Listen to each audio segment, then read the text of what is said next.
What's good with it in the hood with it? Welcome back to the Collective Clips, where you already know we get it in. But before we get it in, let's hit that like and subscribe button. Put your notification bell on all so that way you're directed in the direction of the dope content I am kicking. And I highly appreciate all the support. Thank you guys so much, man. We're going up and I'm very humbled. This channel is booming, man. It's all because of you. Thank you guys. So I wanted to talk about the most disgusting, despicable, it just gives me osco thinking about it. Things that I've seen while in prison, while incarcerated. You know, I've seen a lot of crazy stuff. And I think anybody who does time in the California Department of Corrections, once upon a time, they're going to have to stumble upon something disgusting or one of the most vicious fights or anything. You know, there's a lot of different levels to this shit and a lot of different things people may or may not see while incarcerated. That's going to turn your stomach. That's going to make you go, maybe I shouldn't be doing crime, or maybe this ain't the spot for me. I don't think prison is the place for anyone, but that's a place where a lot of people go. You know, it's just part of life. If you're out there acting a fool, gang banging, being in the mix, then more than likely you're going to end up one or two places. That's the grave, you know, carried by them 6 or judged by them fucking whoever, the 12, right? And there you are. Prison's ugly. It's an ugly situation. No hope, boredom, just a whole bunch of people running around, getting in the mix and stirring up controversy and conflict just because they're bored. That's pretty much what it comes down to. You know, I know in my cause and what I was striving for at the time, you know, there was always something going on. There was always some fucking bullshit, someone getting put on freeze, someone about to be removed, constantly. I think it was more so we did it out of boredom than it was rather than actual factual thing that the person had fucked up and did wrong. We always had someone on the back burner bubbling like a bowl of rice. And that's just because that's what intrigued us. You know, we needed that drama. Everybody loves drama.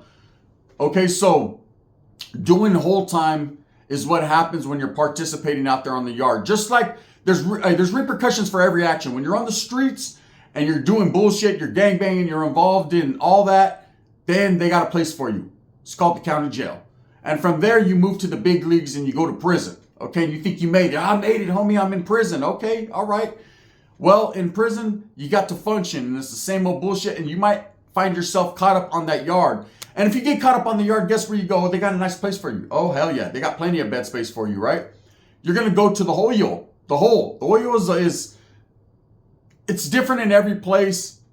Most holes look just like every other 270 design building. The only difference being you ain't got nothing coming. No property, very minimal canteen. If you do get commissary, it's usually just hygiene products and writing materials. You know, you're allowed some books in there depending upon where you're at. Sometimes you just get religious materials. So everybody be trying to hustle a Bible or a Quran or a Torah or whatever it is, right?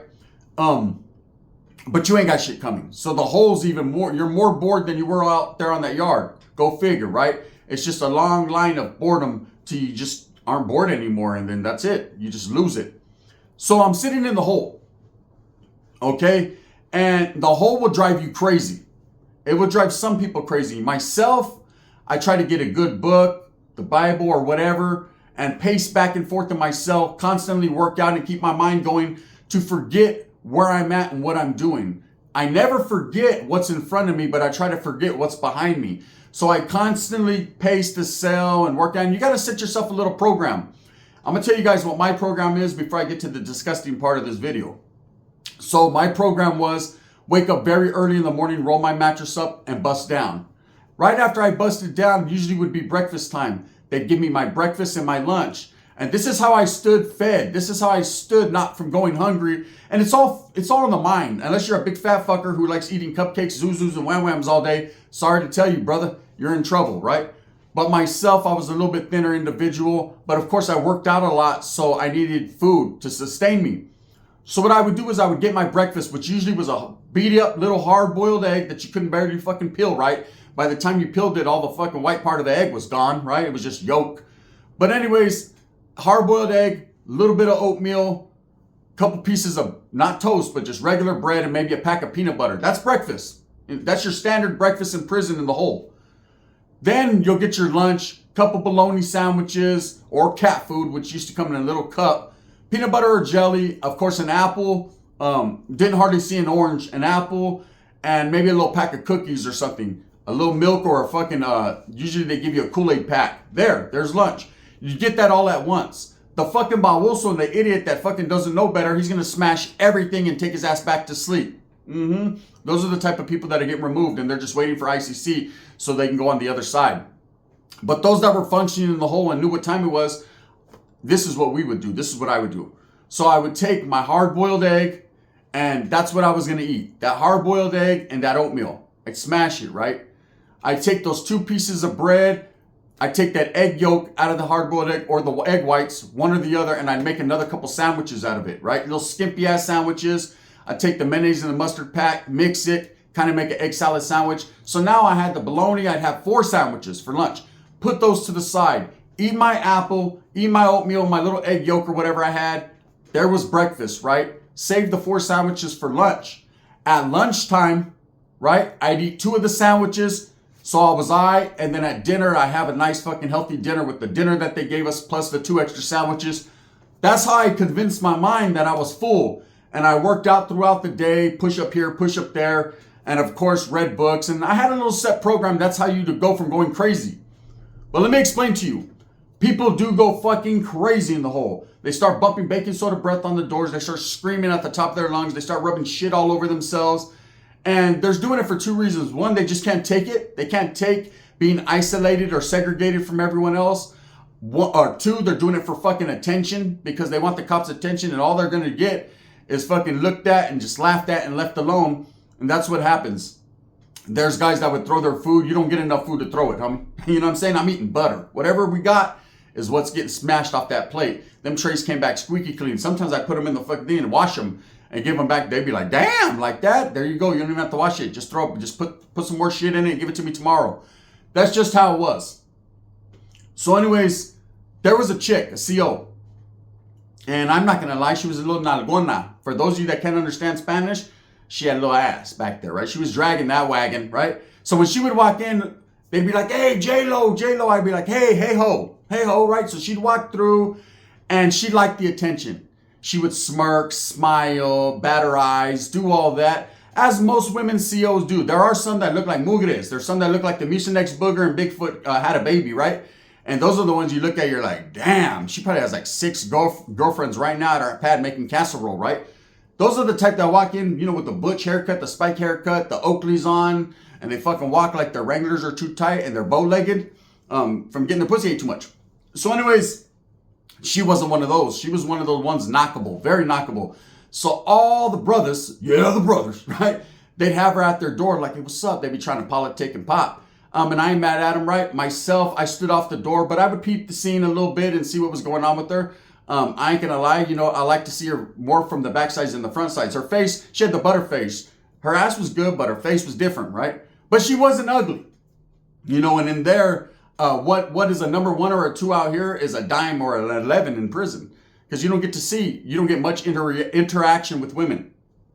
So she would utilize this, walk around. But the cool part about it was she got so used to people giving her attention that if you didn't give her attention, then you were on her shit list. Okay? She would actually come knock on your cell door and say, what are you doing? And you're reading your book or your Bible or whatever you're doing in the fucking cell. And you'd be like, I'm just maintaining. And she'd be like, yeah, oh, okay. Is that all you're doing? Like she wanted you to be at the door like, oh yeah, I want to eat your pussy, right? And it was a trip. So anyways, one of the younger homies comes through, right? I say younger homie, he wasn't from my organization or group, but we ended up becoming real cool. He was a fool, right? Borderline J-Cat, doing crazy wild stuff, but he kept it popping right there on that tier in the hole because you never knew what he was going to do next. And he had old convict tendencies, meaning that he fucking would make spears and weaponry, always getting caught with pieces. They got so used to him, they didn't even charge him anymore. They'd be like, let me search your cell and take the pieces that he was in the middle of making. And that's it. One of them guys that kept himself occupied, he didn't read Louis L'Amour books. He thought he was Louis L'Amour, right? Thought he was fighting Indians and cowboys and all that. So anyways, the homie is about 3-4 cells down across the tier, right? And he always did something when this shit came in, right? He would scream shit or he'd look her up and down. And she would stand right in front of his cell, turn towards the guardrail and kind of bend over. And he'd be like, yeah, right there. Get it, girl. Get it, girl. Right?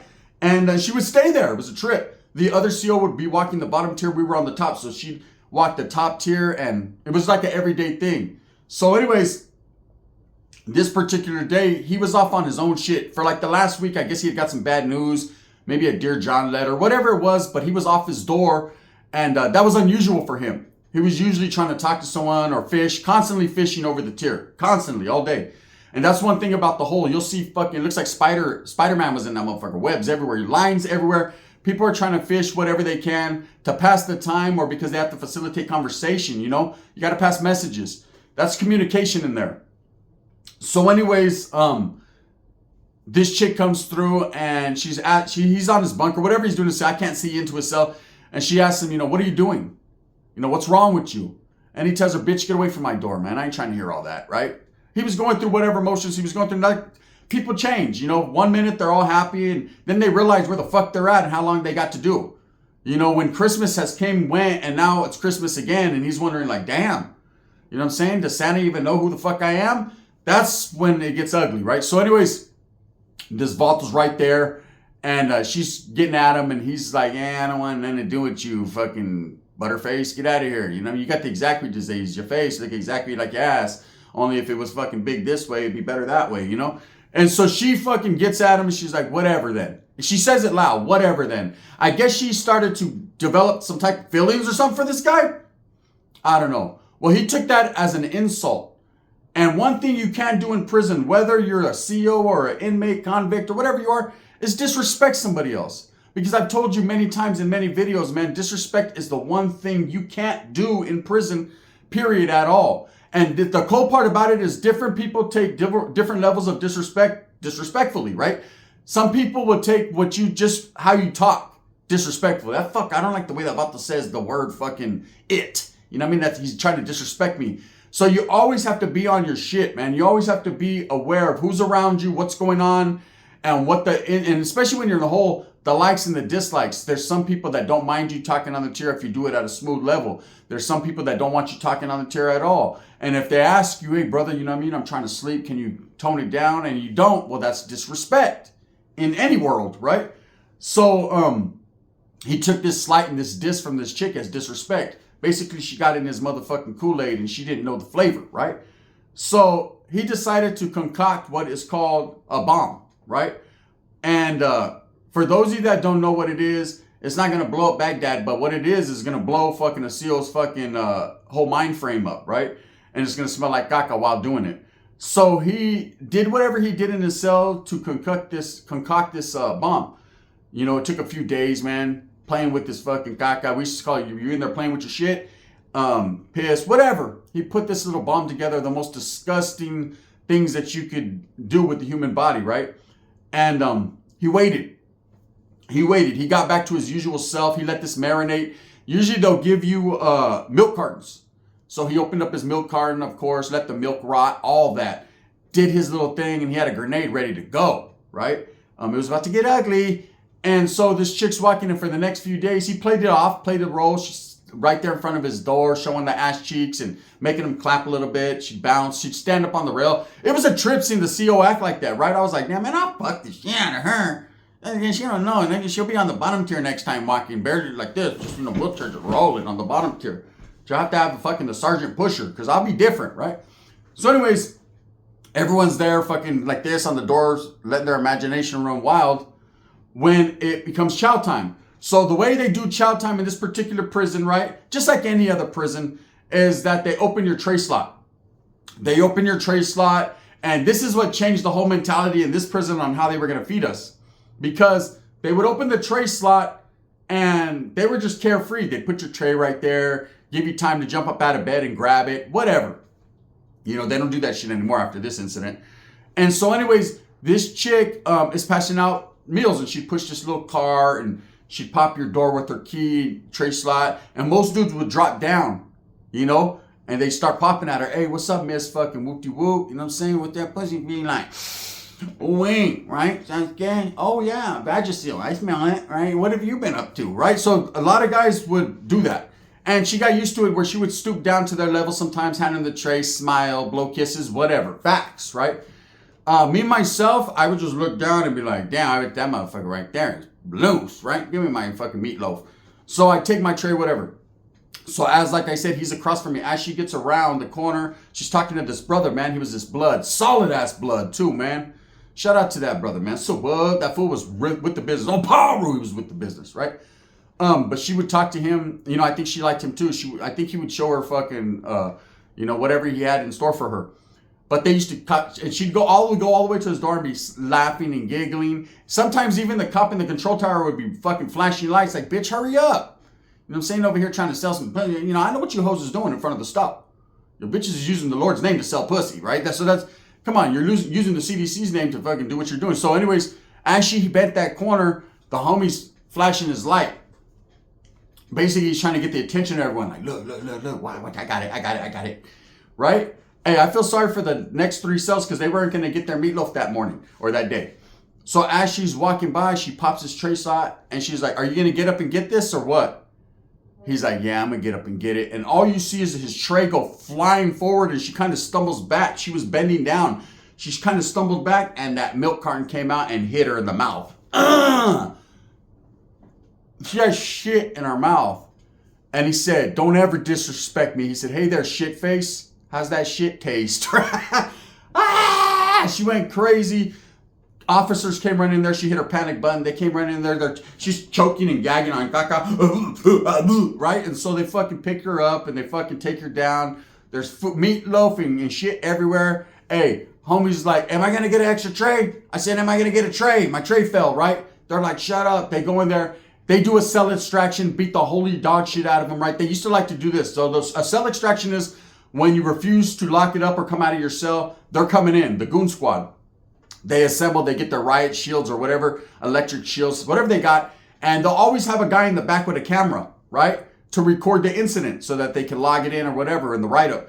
So everyone knows that's ever did a cell extraction. I did one and I'm done. Fuck that. Never again, right? I rode with the homeboys over mail and I learned my lesson, right?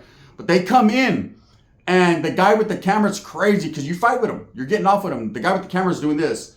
Stop resisting. Camera pointed that way and they're beating the shit out of you. Stop resisting. Stop. I'm not resisting. They're muffling the speaker, right?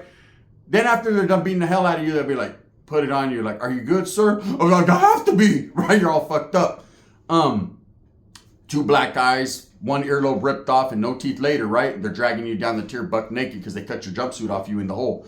So anyways, bam. That's how that went. This dude cell extracted. They came into his cell. He fought with him. He was throwing more shit bombs everywhere. The guy who cleaned that cell, they had like the hazmat team guy come because it had feces. When he came, he said, yeah, man. He goes, damn, it smelled bad in there, bro. I needed 3 masks, man. I thought I was going to catch the COVID 19s, right? Anyway, so he comes in there, cleans it up. Homie goes to the thing. Well, he comes back to the tier about a week later out of the fucking segregation cell that they had him in. You know, I think they put him in the suicide cell, you know, so he could J-Cat out in there. And when he comes back, it's about a month later that chick finally comes back to work. Because she has to go get all kinds of tests. Tests for HEP, for the HIV, for all this, right? That's just part of their protocol, I guess. You know, because she's talking to the black dude and she's like, yeah, this piece of shit motherfucker. Now she hates people. Now her attitude has changed, right? Every time she came on the tier, everybody would scream out, hey there, shit face. How's that shit taste, right? And so she constantly, you would think any woman that's normal would just say, you know what, I can't work there anymore. I'm traumatized. Get me away from these guys. The same guy who shit bombed me. You know what I'm saying? All he got was a write-up for being cell extracted. He's back in the same exact cell, right? Now it's smelling a little bit spicy in there, but he's there. It smells like it smells like Stetson, right? So he's in there. And every time she walked by, she would mean mug him like a child that got her Tonka toy broken, right? She was just mad. And I was tripping like, damn, this motherfucking shit's wild, right? She had a big old, that fool, he didn't even stir the caca up. He just left it in logs, right? He just hit her with fucking, looked like she had butterfingers melting on her chin. It's disgusting, I told you. So anyways, she goes to his door. It's about a month of constant, the whole time she's on there, people are giving her hell. Damn, hey girl, your fucking mascara's running. Oh no, that's just chorro, or you know what I'm saying? Damn, girl, hey, you look like mierda face, right? People are going off, they're like, hey, you guys smell that, right? Everyone smell that? It smells like caca and pussy, right? They're just clowning. So anyways, she goes up to this dude's cell because he's the ringleader. He's the one that riled this up and did it to her. So she's like, hey, What's it gonna take for you to just leave me alone? I'm just trying to do my thing, and I thought we all had a good, we were cordial with each other, And he's like, hey, if you want fucking any sympathy from me, you bend over that rail, make it clap and slap on your ass. That chick did that shit. I was right there like, damn, I just think that's bouncing. I was like, orale corporal, right? You know what I mean? Facts. And every day he would make her do that, get on that rail. Like she was doing that anyways, but not to this degree. I'm talking about making it, drop it to the floor, but get down, get low, right? She was Little John and East Side Boy in it, right? So she was doing her thing. But I'll never forget to actually see someone gassed is what they call it, shit bombed, and it hit them all in her throat. She swallowed it, right? It was bad. It's pretty bad. So anyways, that's one of the things in prison. And I know there's a lot of people like, good, she deserved it. No human being deserves that, man. That was uncalled for. Like I said, again, I think that guy was going stir crazy in there and just wanted some attention. Let me continue the story just a little while. Let me tell you what happens with this guy since we're into it. He had a little bit of respect. He was a white dude. Well, actually, he was native and white, right? So he had a lot of respect from the natives. He did his native thing, but he was from a white Crip gang. Facts, right? That's some crazy shit right there. A white Crip gang. Yes, a Crip gang of all whites, right? We were in trouble, right? It was about to go crazy. So anyways, this guy, he gets to a unit, finally out of the hole, because he's always in the, every time I went to the hole, that motherfucker was there, right? So he gets to a unit, and one of his homeboys is there, very well recognized, respected homie, and something happens. Something happens where they were in a different unit. I ended up getting out of the hole too. I'm in a whole different unit, different building. Something happens of a level of disrespect there with the officers. Officer tells him something about you can't get no ice from the ice machine, because they had ice machines there. You take a pitcher of ice back to your cell and make your little whatever, right? Your Kool-Aids or whatever. And he gets into an argument over the ice, and the cop grabs his fucking jug and dumps it right there in the day room. Makes guys clean it up. And he had done this a couple times. So he takes flight. He takes flight on the placa, man. And they fucking went wild. That whole unit. They took over that unit, beat officers up, fucking broke windows, beat up fucking whatever chomos they believed were chomos that were hiding in their cells. I mean, just went crazy. It was like an all-day standoff there.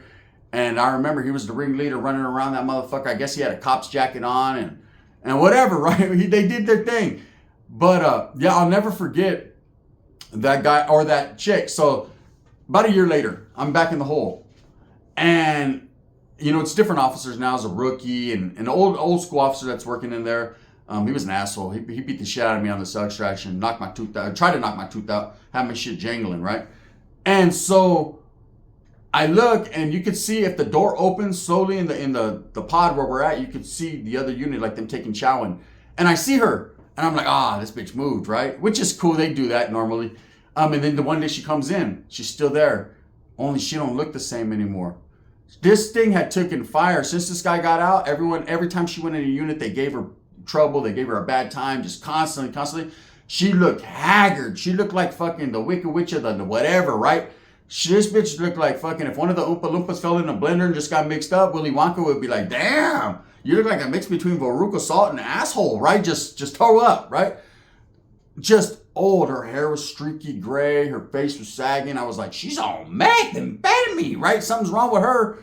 What it was she got clowned on so much, man. It fucked her self-esteem up. It fucked her. She was all sucked up now. You know what I'm saying? Ultimately, a couple years later, right before I was getting out, man, I asked the officer, whatever happened to fucking Shitface? He goes, how's that shit taste? He was like, yeah, she left. She gave up, man. He goes, last I heard, man, she was fucking all strung out there, and that one incident just traumatized her. I said, yeah, man. And, I think now that I'm older, like, damn, what a whole bunch of men driving a woman crazy. But again, shit goes down like that. So, yeah, that was one of the most disgusting things I've ever seen in prison. Just another little story on top of a story, and that's just what it is. With that being said, I hope that you move smooth with a purpose. Get everything that you want coming, and remember, at the end of the day, it's all about the strive to struggle, the struggle to strive. I'm going to provide the best possible content I can to entertain you, when at the same time, man, a positive message is this. Don't take your ass to prison unless you want to see how that shit tastes, shit face. And that's just it. With that being said, thumbs up or thumbs down. Heavy's going to be the head that wears the crown. Thank you guys so much for all the hospitality I'm getting, man, right here on YouTube constantly. All the respect, all the love. Even the haters that hate me, man, I feel that, because you recognize me. So thank you guys so much, man. It's appreciated. Bang, bang.